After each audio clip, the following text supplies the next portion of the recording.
அரசு பள்ளிகளில் இலவசமாக மாணவர்கள் 3 மொழிகள் கற்கும் வாய்ப்பை ஏன் தடுக்கிறீர்கள் என தமிழக அரசிற்கு பாஜக மாநில தலைவர் அண்ணாமலை கேள்வி எழுப்பியுள்ளார்.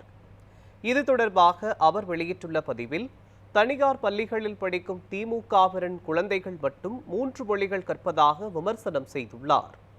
அதே சமயம் அரசு பள்ளிகளில் பயிலும் ஏழை எளிய மக்களின் குழந்தைகள் மட்டும் 3 மொழிகள் கற்பதை ஏன் தடுக்கிறீர்கள் எனவும் கேள்வி எழுப்பியுள்ளார்.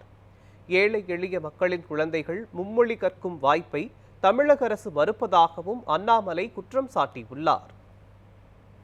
3 மொழி படிக்க வேண்டும். காரணம் உலகம் ஃபுல்லா படிக்கிறாங்க. தமிழ்நாட்டினுடைய ஸ்டாட்டிஸ்டிக்ஸை பாருங்க ஐயா. அரசு பள்ளியில படிக்கக்கூடிய மாணவர்கள் 52 லட்சம், தனியார் பள்ளியில படிக்கக்கூடிய மாணவர்கள் 56 லட்சம். தமிழ்நாட்டில் அரசு பள்ளியை விட தனியார் பள்ளியிலே மாணவ செல்வங்கள் அதிகமாக படிக்கிறாங்க. 4 லட்சம் பேர் அதிகம். தனியார் பள்ளியில் படிக்கக்கூடிய மாணவர்களும் ஸ்டேட் போர்டு சிலபஸ் இருக்கு, சிபிஎஸ்இ இருக்கு, ஐசிஎஸ்இ இருக்கு, ஐபி சிலபஸ் இருக்கு. இதெல்லாம் எடுத்து பார்த்தீங்கன்னா 30 லட்சம் பேர் சிபிஎஸ்இ, ஐசிஎஸ்இ, ஐபி இதுக்குள்ள வந்துகிட்டு இருக்காங்க. அப்படி என்றால் குறைந்தபட்சம் 30 லட்சம் மாணவர்கள் தமிழ்நாட்டில் 3 மொழி படிக்கிறாங்க. 3 மொழி படிக்கிறாங்க. தமிழ் படிக்கிறாங்க, ஆங்கிலம் படிக்கிறாங்க, 3வது ஏதோ ஒரு மொழியை படிக்கிறாங்க.